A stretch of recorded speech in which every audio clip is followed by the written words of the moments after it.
While Toronto and Vancouver housing costs devour entire paychecks, there are Canadian towns where a modest pension covers everything: housing, food, utilities, and still leaves money in your pocket. These are not abandoned ghost towns or heritage museums with velvet ropes. They are real, functioning communities where people do business with handshakes, and the cafe owner knows your coffee order because she knew your grandfather's. The nearest McDonald's might be an hour away, and locals consider that a feature, not a bug. We are looking at 7 towns where retirees on $1,500 per month live comfortably, while city dwellers earning 5 times more struggle with rent. Maple Creek sits on the open prairie with a population just over 2,000, where the rhythms of ranching and Main Street life move at their own pace. In the 1950s, as the Trans-Canada Highway took shape, planners decided to route the new road 70 kilometers north, leaving Maple Creek off the main flow of travelers. While that decision cost the town some growth, it also preserved a way of life, and prices that now seem almost impossible in modern Canada. A long-term tenant at the commercial hotel pays $450 a month for a room, less than what a parking spot costs in downtown Vancouver. On a $1,500 pension, that leaves about $500 each month after covering rent, utilities, groceries, transport, and basic extras. Here, a retiree can afford not just a roof, but a life, one with real leftovers for coffee at the Star Cafe or a ticket to a rodeo at the fairgrounds. The town's boardwalks and century-old facades are not museum pieces. They are still part of daily commerce, where the saddle shop repairs the same ranch gear it has for decades, and the hotel manager recognizes each guest by name. Maple Creek's sense of community is more than nostalgia.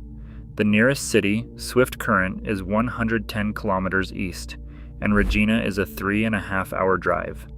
That distance means people rely on each other, and on the town's own services. The Southwest Integrated Healthcare Facility sits right in town, offering a 24/7 emergency department, primary care, and home health support. For most routine needs, residents never have to leave. Nurse Marianne Gordon, who has worked here for 35 years, describes the hospital as a hub where patients and staff know each other by first name. When someone falls ill, help is close, though for major surgery or a specialist, the highway still calls. Retirees here trade the chaos of city crowds for open skies and familiar faces. There is no rush hour traffic, but also no instant access to every amenity. Winters can be long, and the population is aging. Yet, for those who want to stretch a pension and belong to a place where community is more than a slogan, Maple Creek offers a version of wealth that big cities can't touch. The town's detour from the expressway turned out to be a shortcut to something rare, a life where $1,500 a month is not just enough, but more than enough. East End, Saskatchewan, population 527, sits deep in the Frenchman River Valley, where the prairie breaks into badlands and the wind picks up ancient secrets. In 1991, a local rancher named Tim Mackey made a discovery that would change the town's fortunes: the bones of a Tyrannosaurus rex, later known as Scotty, the largest ever found. The dig took 8 years, slowed by harsh weather and tight budgets, but the result was a museum that draws visitors from across Canada and beyond, a rare kind of fame for a prairie town. The T-Rex Discovery Center stands on the edge of town, its glass windows facing the hills. Each summer, thousands of tourists and science fans drive in, filling Jack's Cafe and stopping for pie or a coffee. The museum's steady traffic gives Easton an economy most towns this size only dream about, but it's an economy built on fossils, not factories. Writers come for the solitude and history, staying at the Wallace Stegner House, where the Pulitzer-winning author spent his boyhood. The town offers a writer-in-residence program that swaps city rents for quiet mornings and Badlands sunrises, a rare bargain for anyone with a manuscript in mind.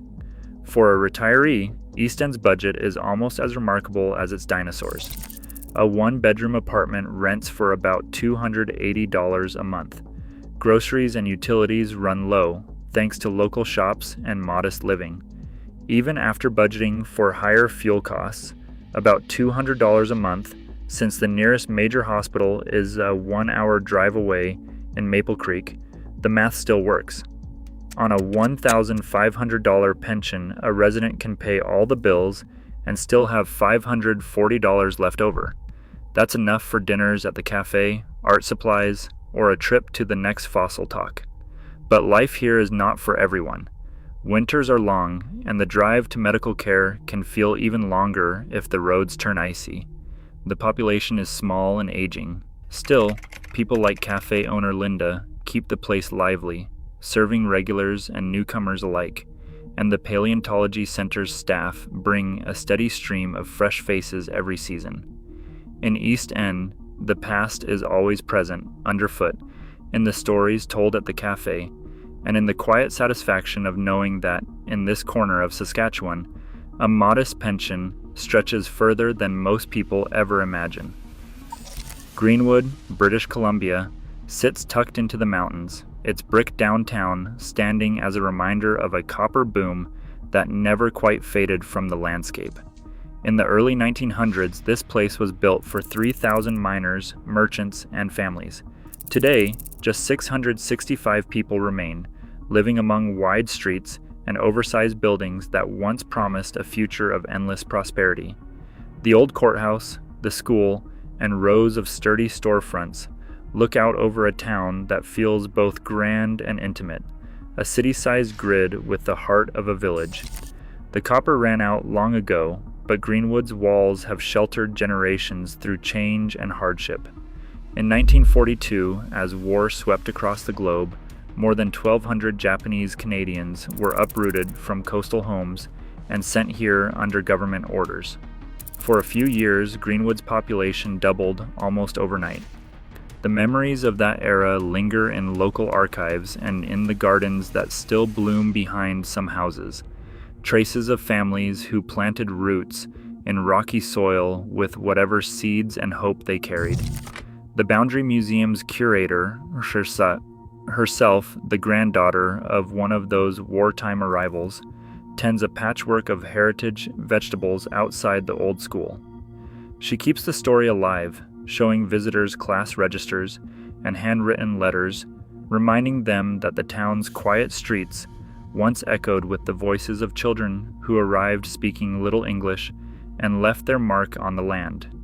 Today, Greenwood's size and history offer unexpected advantages for anyone living on a modest pension. A typical one-bedroom apartment rents for about $400 a month, sometimes less if you are willing to shovel snow or help with yard work.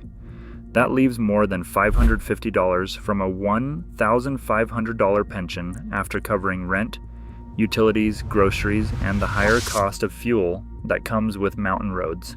The nearest hospital sits in Grand Forks, a 25-minute drive along a winding highway, so most residents keep a well-tuned car and a winter emergency kit. It is a trade-off. Affordable living and a sense of belonging come in exchange for longer drives to specialists and the realities of rural healthcare. Still, the pace here is gentle. The museum curator spends her mornings tending beans and tomatoes, then opens the doors to visitors who want to learn what it means to live in a town shaped by both boom and upheaval. Greenwood's streets are quiet, but its buildings shelter stories of resilience. For those who want to stretch a pension, grow a garden, and be known by name, this mountain city offers a kind of wealth that cannot be measured in square footage or city salaries. Cobalt, Ontario, is a town that once pulled more silver from the earth than anywhere else in the British Empire. The numbers still sound unreal, 460 million ounces by the early 20th century, and a population that soared past 10,000. Now Cobalt is home to just over 1,000 people, and the mines are quiet. But the town's greatest resource isn't buried under the ground, it's the stubbornness of the people who stayed. On the main street, a red brick bank building stands as proof. In 2014, the old Beaver Lodge Bank was slated for demolition. The town's annual budget was barely $1 million, and the cost of upkeep looked impossible on paper. But locals stepped in, launching a grassroots campaign that raised over $50,000 through bake sales, online appeals, and envelopes stuffed with cash at the post office. Volunteers patched the roof, painted walls, and rewired lights. The building was saved, not by outside investors or government grants, but by the people who wanted to keep their history alive. That same sense of ownership shapes life in Cobalt today. Most houses here sell for less than $60,000. Some change hands for half that. It's not unusual to find a retiree who bought their home outright for what a Toronto parking spot costs. Monthly rent can be as low as $320. On a $1,500 pension that leaves nearly $1,200 for everything else: utilities, groceries, even a few luxuries. After all the bills are paid, a single person can bank close to $580 a month, more than some city dwellers manage to save in a year. A preservation volunteer named Ron, who bought his house for under $50,000, spends weekends leading tours of the old headframes and the rescued bank. He jokes that the only thing more reliable than winter is the annual debate over which building to fix next. The winters are long and cold. Heating bills can climb to $140 a month, but the town's compact size means you are never far from a neighbor or a helping hand. The nearest full hospital is in Temiskaming Shores, 20 minutes away by car, and there is always someone willing to give a ride if yours won't start in -30. Cobalt's story isn't about being frozen in time. It's about a community that decided what was worth keeping and found a way to pay for it, together. That choice keeps housing affordable for newcomers and longtime residents alike. The result is a place where a modest pension doesn't just get you by, it lets you live with room to spare, in a town that knows the value of both silver and solidarity. Flin Flon sits on the Manitoba and Saskatchewan border, carved out of the ancient granite of the Canadian Shield. Nearly every house here is anchored straight into the rock, some with bolts driven deep into the bedrock, a practical answer to the shifting ground and the fierce northern winds.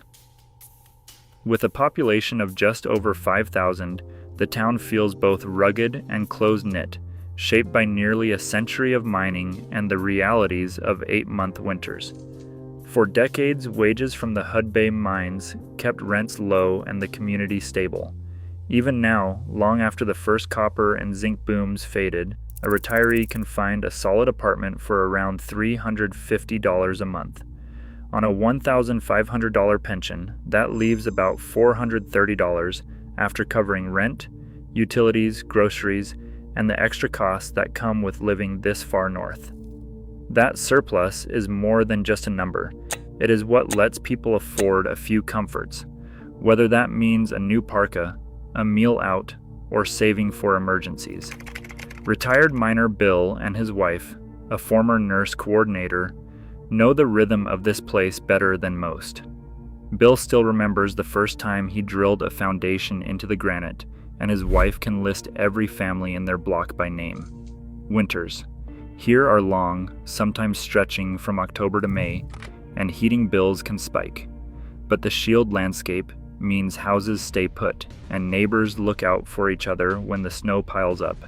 Distance, though, is always present. The nearest major hospital is in Winnipeg, a 9-hour drive or a 1-hour air ambulance flight away. Medical emergencies mean a call to STARS, the provincial medevac service, which can turn a routine health scare into a logistical challenge. Most residents budget for the basics, but keep a reserve for the unexpected, because living in Flin Flon means knowing that help is close by phone, but far by road. Here, the land itself shapes both the cost of living and the choices people make, anchoring lives as firmly as the houses bolted to the Shield. Heartland, New Brunswick, is a place where the river divides the land and stitches the community together. At its center stands the world's longest covered bridge, stretching 391 meters from bank to bank since 1901. Every day, local potato farmers steer their trucks through its wooden span, crossing from field to co-op, rain or snow, as their parents and grandparents did before them. The bridge is more than a shortcut. It is the backbone of daily life and the symbol of a town that refuses to let its history rot away. The bridge doesn't maintain itself. Each spring, volunteers gather to patch boards and repaint beams, with farmers and townsfolk raising nearly $100,000 a year for repairs and insurance. When a truck clipped a corner in 1987, the work crew was there by sundown, hammering and sawing to keep the crossing open. For a town of just 871 people, this kind of stewardship isn't optional. It is the only way the bridge and the town's farming economy survives. On the north side, a fourth-generation potato farmer named Paul keeps his books as tidy as his fields. His mortgage is long paid off, but a newcomer can still rent a sturdy house for about $330 a month. Groceries, heat, and fuel add another $570, leaving a $600 surplus from a $1,500 pension, enough for Sunday dinners, a few repairs, and the odd trip to Fredericton, 40 minutes down the highway. Paul also serves on the bridge committee, making sure the levee is fair and the work gets done. He says the bridge is both a lifeline and a promise. As long as it stands, so does Heartland. Life here is simple, sometimes hard, but never anonymous. The bridge keeps the town connected, not just to the fields but to each other. In Heartland, being rich isn't about having more things, it is about keeping what matters in good repair, together. Victoria by the Sea, Prince Edward Island, is a harbor village with just over 100 residents and a reputation that stretches far beyond its size. Every summer, the heart of the town beats from inside the Victoria Playhouse, a professional theater founded in 1983 and housed in a former church. Each July and August, actors and directors from across Canada arrive, transforming the quiet main street into a stage for packed houses. The Playhouse's artistic director, a fixture in the village, juggles rehearsals with the realities of running a theater in a place where the audience could fit in a city block. Ticket sales and donations pour in during the tourist season, keeping the lights on and the seats filled. But when autumn comes, the energy slips away. By October, the village returns to its everyday hush, and the Playhouse waits for another season. Living here on a $1,500 pension is not only possible, it can feel almost luxurious. A simple rental runs about $500 a month, leaving $1,000 for groceries, utilities, and the small pleasures that come with island life. After all the bills, it is common to have $415 left over, a surplus that would be unimaginable in most of Canada's cities. The nearest city, Charlottetown, is a 45-minute drive away, so planning ahead is a way of life. The local chocolatier, who ships truffles and bars to visitors long after they have gone home, knows the rhythm of supply runs and ferry schedules by heart. Winter brings its own challenges, quiet streets, fewer services, and a sense of isolation that is both peaceful and daunting. But for those who thrive on creativity and community, the trade-offs are clear. Here, a modest pension is more than enough to keep a roof overhead and a ticket to the next play in your pocket. The arts are not just decoration. They are the glue that binds the village together, season after season.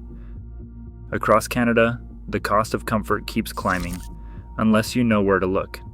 In towns where a year's rent equals a city's monthly parking fee, the meaning of wealth shifts. Connection and space become currency. As over 20% of Canadians are approaching retirement, these overlooked places quietly challenge what it means to live well. Sometimes richness is measured in neighbors, not numbers. Share your thoughts below.